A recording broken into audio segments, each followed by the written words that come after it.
two, one, two, three, four.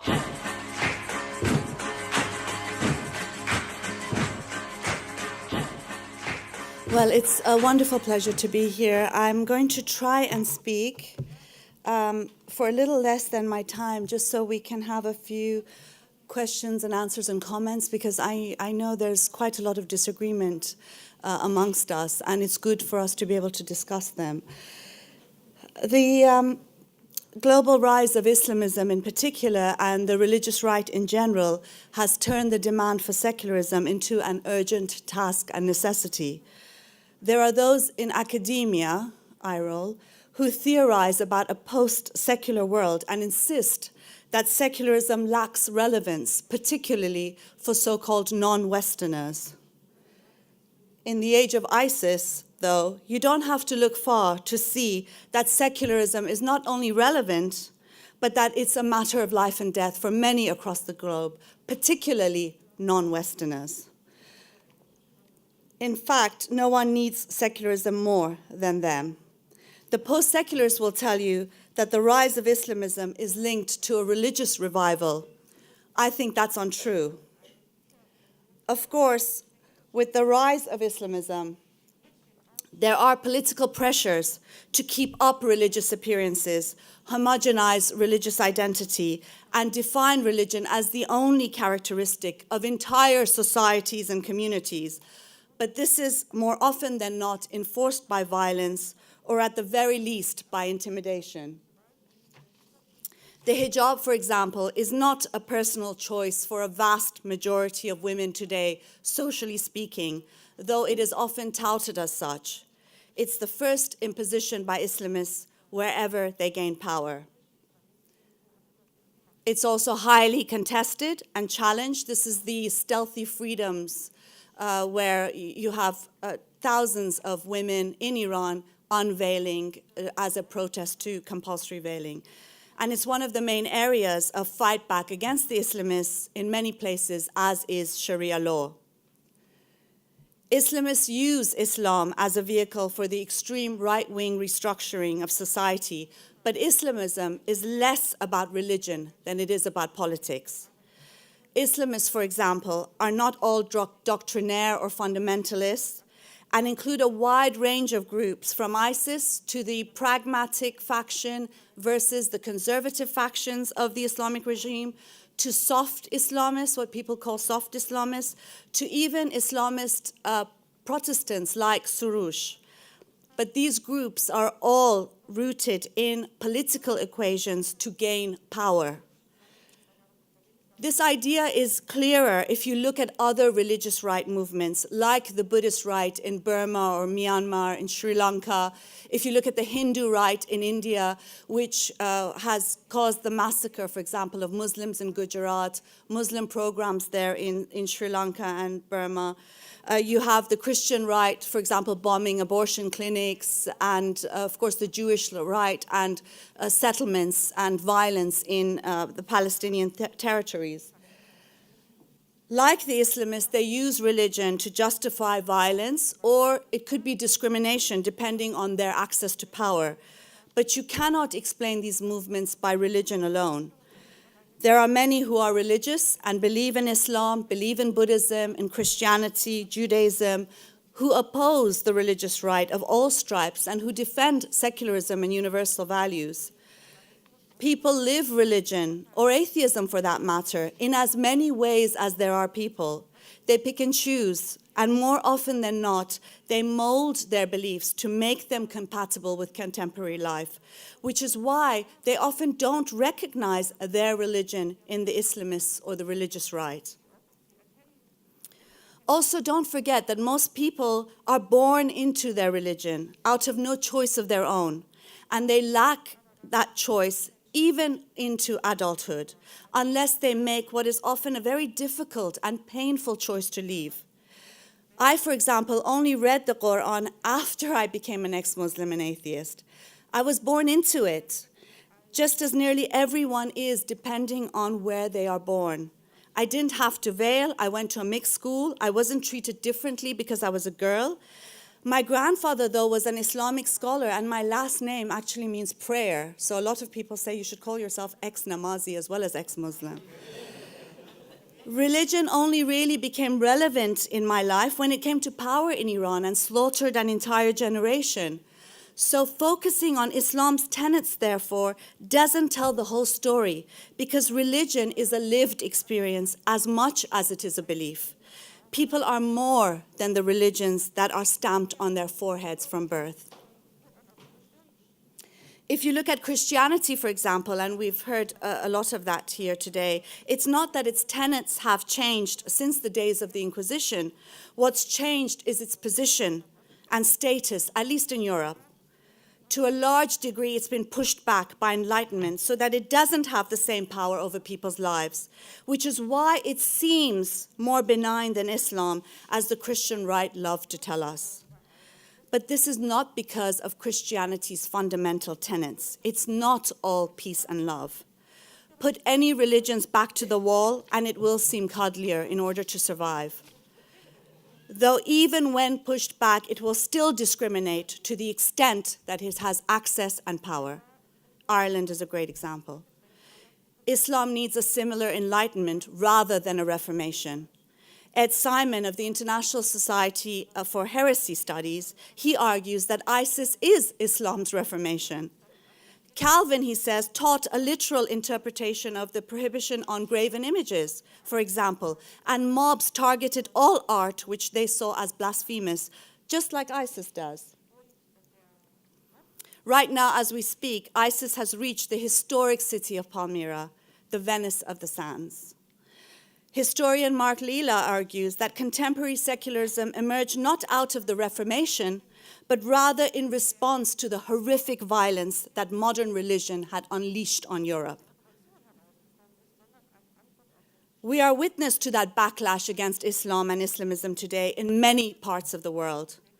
What I think is actually an enlightenment bubbling from below, but often not seen and ignored, because the Islamic world is meant to be homogeneous. And also because in repressive societies, what you see at first glance is not what you necessarily get. Scratch beneath the surface, and there are many explosions ready to burst out, including what I believe is a tsunami of atheism. Take the example of 27-year-old Farkhonde in Afghanistan, who was accused by a mullah of being an infidel who burnt verses of the Quran. She was attacked by a mob in Kabul, lynched, stoned, run over by a car, burnt, and her body was thrown in a river whilst onlookers and police stood by. What could she have expected, someone tweeted me, who lives in Europe, by the way, and who is not of Muslim background, when she goes against Muslim sensibilities. But wasn't Farkhonde Muslim too? Actually, she was very devout and had gone to the local mullah to tell him to stop selling amulets to women. What became obvious, though, after her brutal murder was that not all Afghans or Muslim men are the same. Women carried her body, going against Islamic customs, to her gravesite with her family's permission, encircled by a chain of men to protect them. They surrounded her coffin right until the end, gave her the respect she deserved, and chanted, "We are all Farkhonde." And when a mullah, who had justified her killing right after it, tried to join them at her burial, they refused. They created a circle around her graveside and forced him to leave. Azar Yoon, a youth activist, said, "This is what Farkhonde teaches me. Together, we can change the narrative that others write about women. We stood up against the most respected mullah. We carried that coffin and we buried her." Niayesh, a medical student, says, "I was just crying. It was a long trek, but my energy was focused on giving Farkhonde a respectable burial. It was the first time I realized my real power and told myself that I am breaking the boundaries of tradition." So no, the people of Afghanistan do not all agree. Muslims are not all the same. Everywhere, from Iran to Afghanistan to Algeria to Saudi Arabia, There are women and men who break taboos and change narratives and stand against religion's encroachment to people's lives and against Islamism. You can see that in the fight that takes place on the issue of Charlie Hebdo, who were slaughtered merely for drawing cartoons of Muhammad, Islam's prophet, by Islamists for supposedly offending Muslim sensibilities. But not all Muslims were offended. A French Muslim cafe owner in East London was threatened for putting a Je suis Charlie sign outside his East London cafe. Bathili, the Malian-born Muslim employee, hid customers at the Paris kosher supermarket and saved lives. Even in Iran, where apostasy, blasphemy, heresy, and 130 offenses are punishable by death, Nasrin Sotoudeh, a human rights lawyer, showed her solidarity with Charlie. And journalists who were trying to reach a rally in support of Charlie were beaten back and by batons and chains by security agents. And an Iranian newspaper was shut down for publishing a photo showing solidarity with Charlie. In Turkey, 2 columnists from a daily are facing an investigation for religious defamation after featuring the Charlie cover. And cartoonists from across the Arab world, from Egypt to Lebanon to Qatar and Jordan, took a stand with Charlie against the Islamists. Clearly, not all Muslims were offended, and even those who were did not go on to kill for it. The culture of offense absurdly implies that civility and manners are all that is needed to stop abductions and the slaughter of generations from Nigeria, Iran to Algeria. But the culture of offense is a smokescreen. It serves to legitimize Islamist terror and blame the victims. It misses the point. Islamism is an international far-right fascist movement that has murdered innumerable Charlie Hebdos across the Middle East, North Africa, South Asia for many decades, long before September 11th. Those beloved like Avijit Roy and Ananta Das in Bangladesh. It also attacks anyone who dares to live 21st century lives prohibited by the Islamists.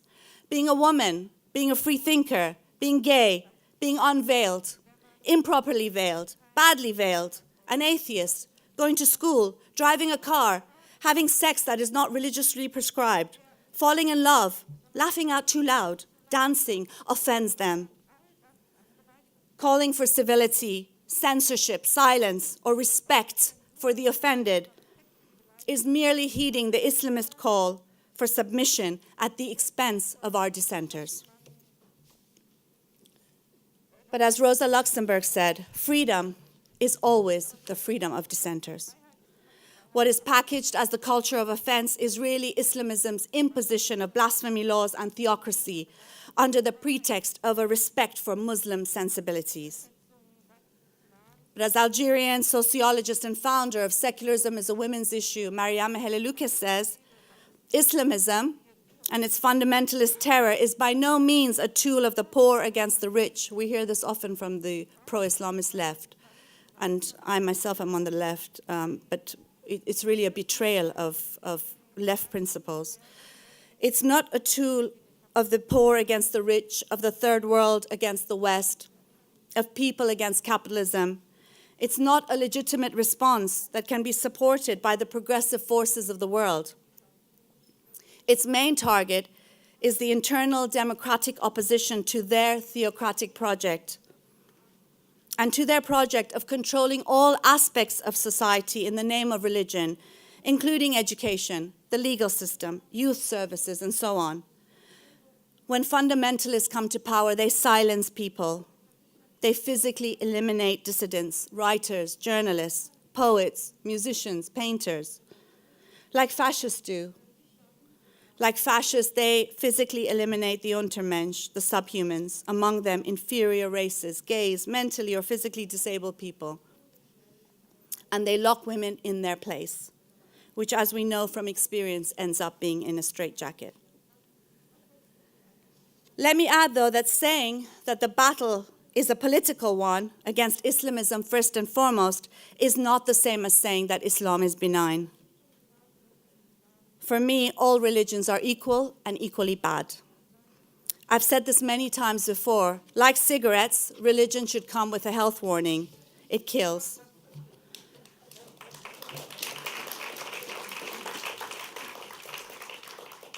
It's no longer, as Marx said, the opium of the masses, but it is their genocider. But if Islam seems worse today than all others, it is because of Islamism's power, and it is that power that must be targeted and challenged. This certainly doesn't mean that Islam is off limits. The fight against religion and superstition is an important ongoing task for all freethinkers, even more so when there is a political movement that threatens and kills heretics, blasphemers, and apostates under the banner of Islam. Under these circumstances, we must not only make it a habit to blaspheme, but we must honor our blasphemers and our dissenters and our apostates. Thank you. Even if their acts were not intentional, and even if their acts are so scandalous. People like Raif Badawi, sentenced to 10 years and 1,000 lashes merely for speaking for change. Sohail Arabi, 30-year-old blogger in Iran, who has been sentenced to death for insulting the Prophet. Or Suad al-Shamri, imprisoned under accusations that she's insulted Islam and the Prophet in Saudi Arabia because she has demanded an end to the male guardianship rules for women. The same is true for apostasy. We're not allowed to leave Islam. We can be executed for leaving Islam. Then it becomes all the more urgent to renounce Islam publicly via groups like the Council of Ex-Muslims of Germany and Britain. And I just want to say that Arzu Toker and Mina Ahadi, who founded the Council of Ex-Muslims of Germany, are both here, so yes.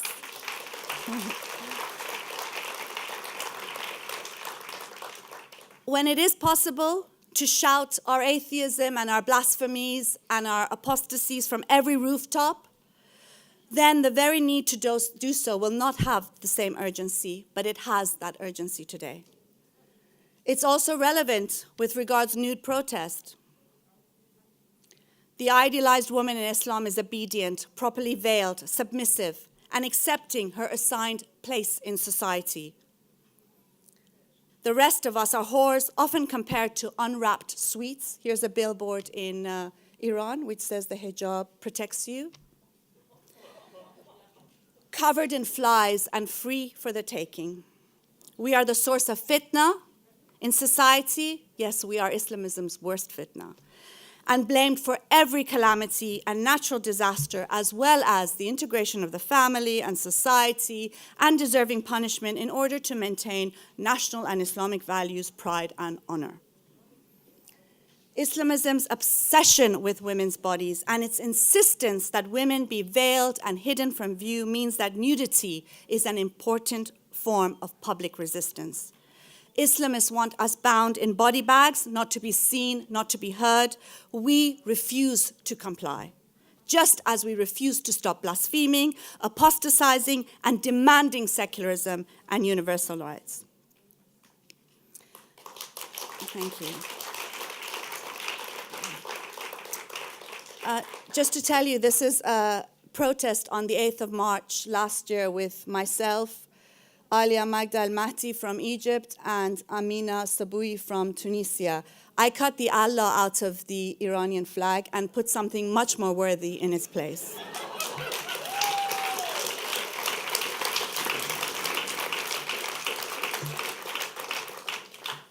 Blasphemy must be celebrated, as Femen's Ina Shevchenko says, as must apostasy, and it is an essential aspect of being fully human in the age of ISIS. Those who consider secularism, apostasy, blasphemy, or the fight for secularism, or the fight against the veil as culturally inappropriate, Western, colonialist, are only considering Islamism's sensibility and values and not that of the many who dissent. It's also certainly not racist. Here's a fantastic cartoon by Jesus and Mo. I don't know if you know him, but Jesus says, it's about Jesus and Muhammad, and Jesus says, if we want to live together peacefully in a multicultural society, we must ensure that everyone's fundamental beliefs are protected from attack and ridicule. And the barmaid says, I don't want my fundamental beliefs to be protected from attack or ridicule, thanks. Please feel free to attack or ridicule them anytime you wish. And then Muhammad says, racist.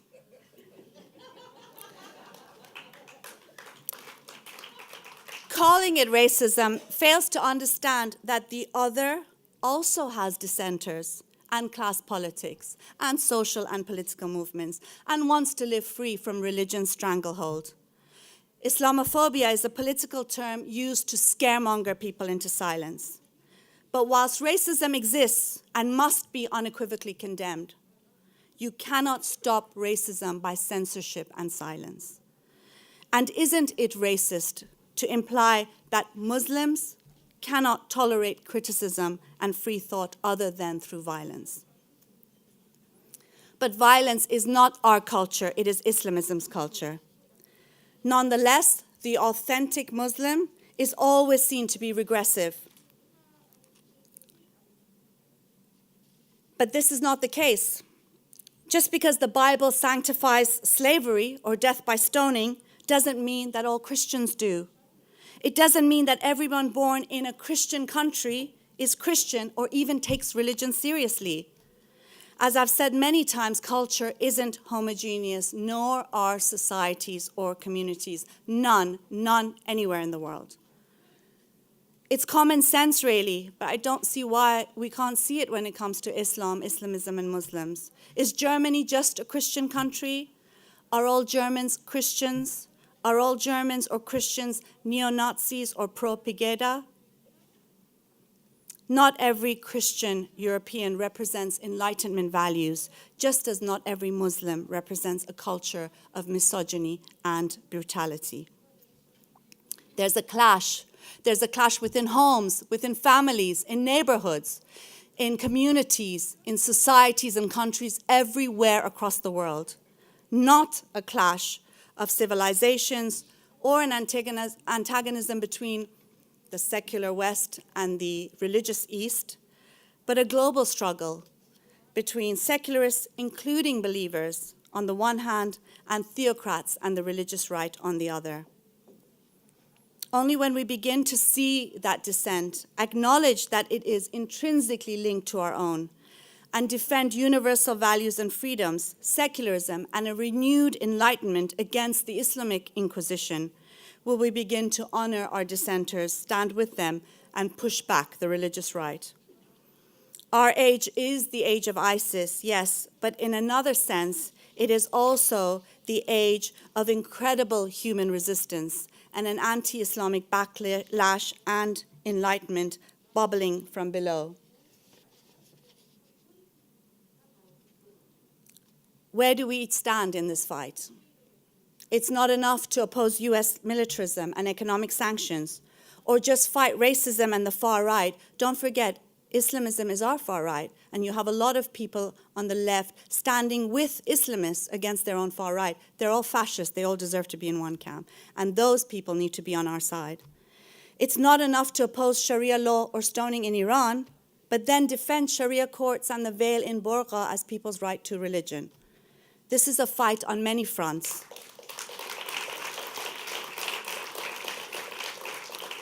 The demand for secularism, a strict separation of religion from the state, not some wishy-washy state neutrality, is intrinsic in the fight against the religious right and religion's encroachment on people's lives. Moving away from religious identity and going back to universal concepts like citizenship is key in this fight.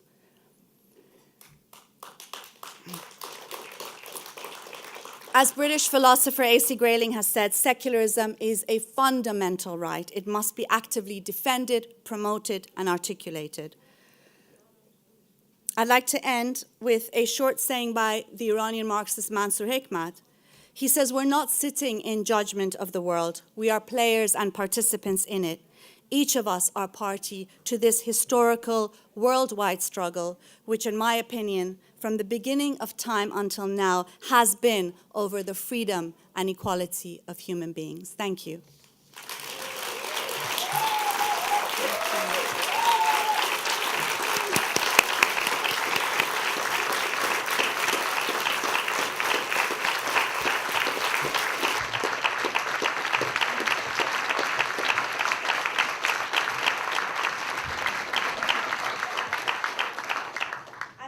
For 24 minutes, so I can take some questions and comments maybe. That would be great.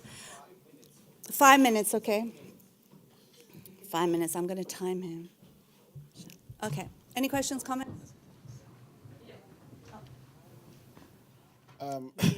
Thank you, Maryam, for the presentation, and thank you for the work you're doing at the Council of Ex-Muslims. And I want to let you know that you have many friends and admirers in Nigeria, and that the Council of Ex-Muslim project in Britain is inspiring a lot of people in northern Nigeria.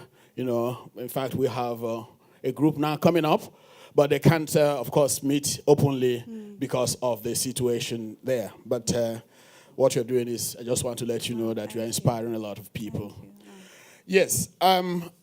Now, to my question. Maria, look, I'm beginning to think about something. Good. Okay? Islam is racist. Okay? Yes, this is the reply I want to give, and I still have not found an audience for that. How dare they told us that Muhammad is the highest prophet or the last prophet? Why must the highest prophet come from the Middle East and not from Africa? Why? And why should they stop the prophethood, manifestation of prophethood after Muhammad? Who stopped it? Yes. And what they did is to make us understand that spirituality or whatever, the perfection, we have to look to the Middle East. And we now look to them. So I think Islam itself, racism is embedded in Islam. Because why should the highest prophet come from the race in the Middle East? And not from my own country. In fact, not from my own local government. Yes. In your neighborhood. Yes. Why? That's number one. The same thing applies to Christianity. Why should the savior, of the world, be the Christian, whatever, prophet or whatever you call him, Jesus Christ? Why? Why shouldn't that savior come from my own town? Why shouldn't that savior look like me? Why should the savior of Jesus Christ look like this man here? I mean, I think we need to understand there is racism embedded in the configuration of religion.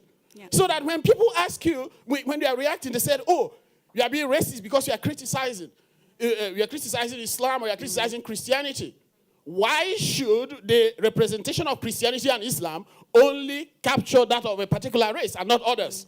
And whereby other races are made to worship, to look, to bow, to prostrate, and use their money and go pilgrimage even when they are poor people like in Nigeria. People in Saudi Arabia should come to Nigeria and contribute to our economy, and not poor Nigerians going to Saudi Arabia. What nonsense is this?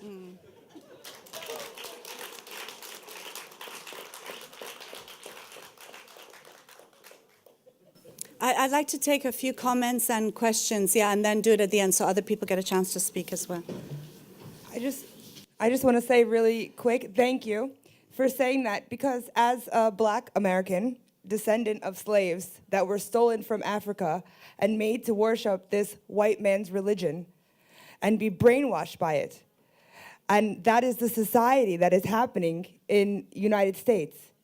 That a culture, a whole humanity of people, a group of people, a race of people, lost their heritage and had to take the traditions from their enslavers. I just wanted to say thank you for saying that. Oh, let's Dan one last one. Could you clarify the difference between Islamic and Islamist? Are there Muslims who are not Islamists? Yeah, okay. Thank you for that. I wanted to, I'll just quickly address those points.